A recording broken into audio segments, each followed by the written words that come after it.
Do you know what's interesting? I asked the question specifically to say how we all maintain our mental health and physical health.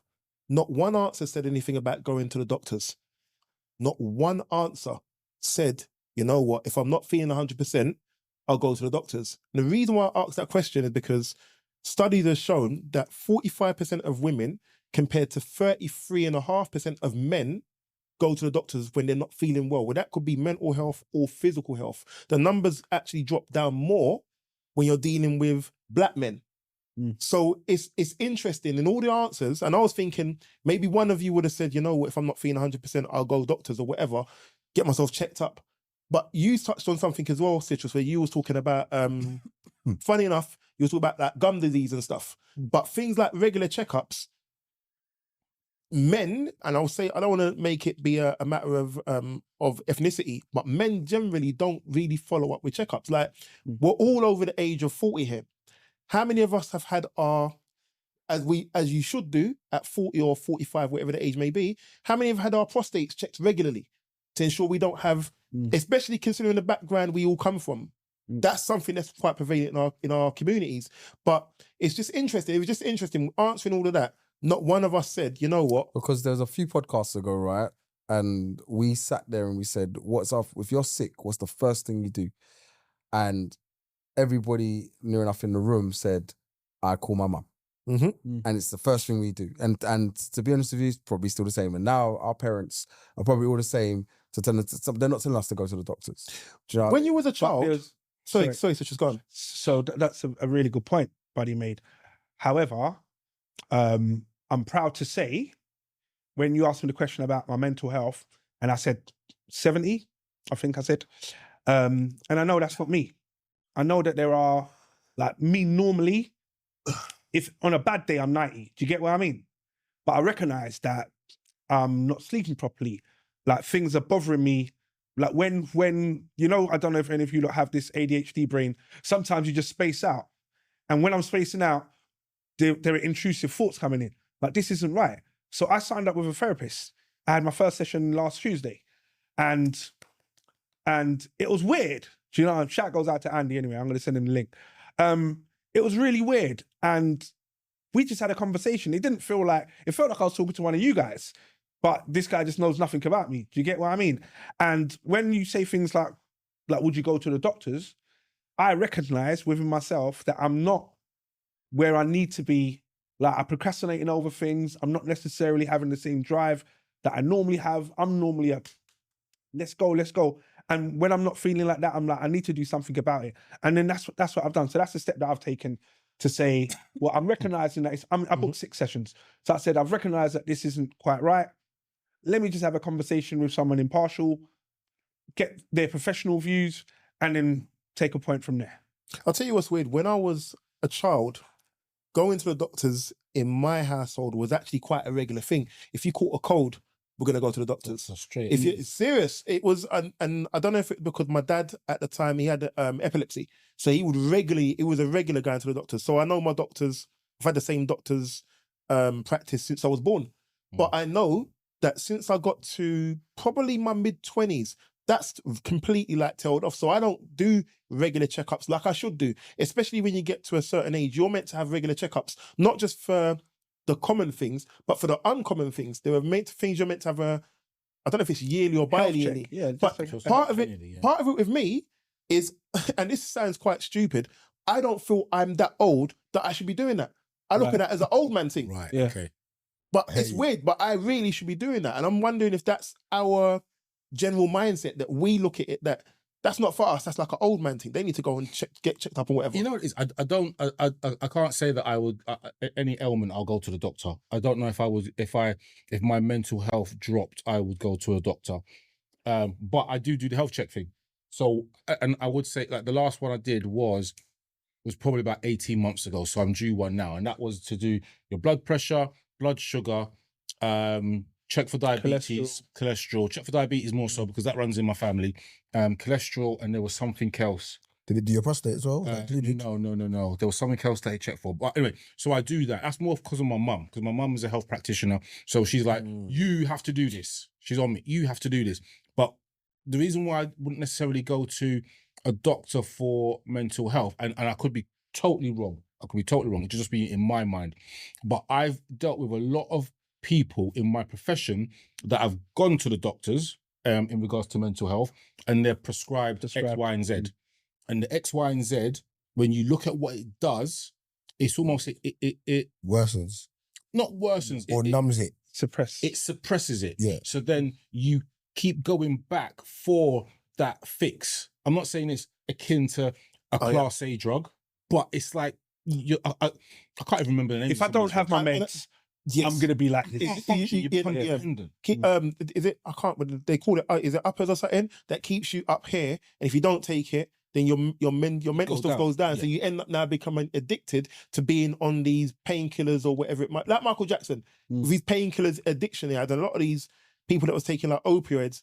Takes away the pain, but they become addicted to that pain-free. They need to be pain-free when the pain is actually a signal that something is going wrong. Something else is going wrong. Yeah. So that's me in regards to it. Like, I don't. Again, my mental health is at a decent place, so I don't think there is a need for it.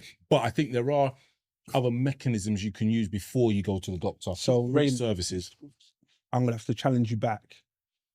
You say there's no need for it because you think you're at a decent place. Yeah. But that's exactly why you need to go. No, but do you get what I mean? So because like one thing that we always say is, when do you fix the roof? You fix the roof on a sunny day. You don't fix the roof when it's raining, because when it's raining. You don't fix the roof. You don't fix the roof when it's raining, because your house is getting wet. Yeah. So if we notice there's not a real problem there. There might be a problem there. Let's get that checked out before it becomes a big problem. Because when it is now raining, do you know what I mean? Be like, oh no, I should have done something about that. I get, does that make sense? Yeah, I do, but it's I think I misspoke. Like I wouldn't go to a doctor to do mental health. The reason being, your doctor. Do you know how long a GP appointment is supposed to be? 8 minutes? 10 minutes? It's supposed to be roughly about 10 minutes. You might get 15 if it's a particularly bad case. However, if you wanted to speak to somebody independently, there's loads of free services where you can have quality time with that person. Like the Samaritan, I'm not saying I'll call the Samaritans, but that would be in my, if I felt that I didn't feel in the right headspace, I'm calling the Samaritans, or I'm calling somebody like that. There's so many free groups out there. That would be my first point of call. In my mind, the doctor, it's a 10-minute meeting. He's going to say, right, how you feeling? Oh, I feel sad. Right, okay. Do you feel like getting out of bed in the morning? No, right. Take these tablets, you'll feel great. But you need someone to talk through the issues. Now, that doesn't work for everyone. There are some people who their mental health is at that 10, 20%. Now, I have no idea what that feels like. Do you know what? I think I'm hoping you. You had a big sigh. I was going to come to you anyway. You had a big sigh earlier. No, it was only because I was thinking to myself, it was something that Ray said, and I was thinking there could be any causes for mental health. Women, financial, like work. The triggers. Like I don't know if you're coming onto it, but it's like there are loads of triggers to these things. So being fine now is one thing. Do you know what I mean? There was many podcasts ago where I can sit there and say, me and Citrus were sitting there like, work's great, everything's awesome. We're in a great space. I don't know what you lot are talking about. And then afterwards, work switched, and it was like, whoa, yeah, work's not as great as it used to be. Do you know what I mean? And now, and the crazy thing, bud, to jump on that, please continue. But it's wait, I'm not earning as much, so I can't do as much. Oh, we normally go dates every week, babe. No, let's this week. Why don't we just cook? I saw a recipe on Instagram. Need cornflakes, flour, water. We're gonna do, crunchy dumplings. I don't know. Do you get what I'm saying? Like at the end of the day, you Crunching up dumplings. You just now need to. Do you get what I'm saying? And as I said, like I want Buddy to continue, but the effects of work not being as financially rewarding as it was beforehand meant other aspects of your life got affected.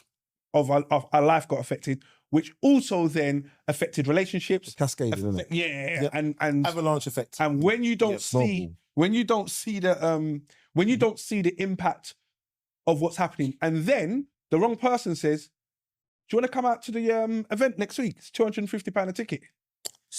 And you're looking at them, and you're thinking to yourself, "I swear, that What- work ain't working. Yeah. So So what? ask me a question like that. Are you trying to take man for an idiot? Do you get what I mean? So you start to develop issues like Buddy's just insensitive. Just because he got a good job, I never got a good job. Why are you now asking me to come to Jamaica? Do you know what I mean? Unless you're paying for me, bro. Now you got a whole new, you know, we got a whole new problem. issue. Yeah. Buddy, you were saying though. No, but I'm saying that there are lots of triggers to it. So, I mean, I personally find to myself, there are certain things that we do as friends that kind of not maintains the mental health, but you kind of always kind of get through it in a certain way where, and to be fair, you slacked, and I'm gonna put it out there that you slacked. Me? Yeah, kind of. I know what you're gonna refer to. Go I know on. as well, Go I on. know as The well. MT call in the morning on the Yes. Mondays. Explain the MT call. So You're gonna bring his mental health down now. What? What's for Explain the MT call. So the MT call is on a Monday. Doesn't have to be a Monday, but we've chosen, or one of us have chosen a Monday to call on a Monday morning. The Mandem, there's what, 19 people, Enough, 18 people enough. in the group. Yeah. All right. And there's 18 of us. We'll jump on a call on a Monday morning and we'll just talk about how was our week, how's it going, what's happening in our world. And it was a place where at first, the first time, I don't know if he'd done it by accident, but he'd done it and it was just like, why are we all on a call? And then it now became a thing where everybody got to speak about something that was going on. So I might not see Tongo for the whole week, all right, until here, or might have seen for 2-3 weeks. And it's like, right, seen you in a while, but if he catches him on that Monday, I know what's going on. And you know he's all You know what I mean? I know he's all right. And I've caught up enough with him to say, you know what, I know that this was happening, I know that was happening, etc., etc. And it was a nice call, and it's good for your mental health. Like I said, speaking sometimes is a good thing. Yeah.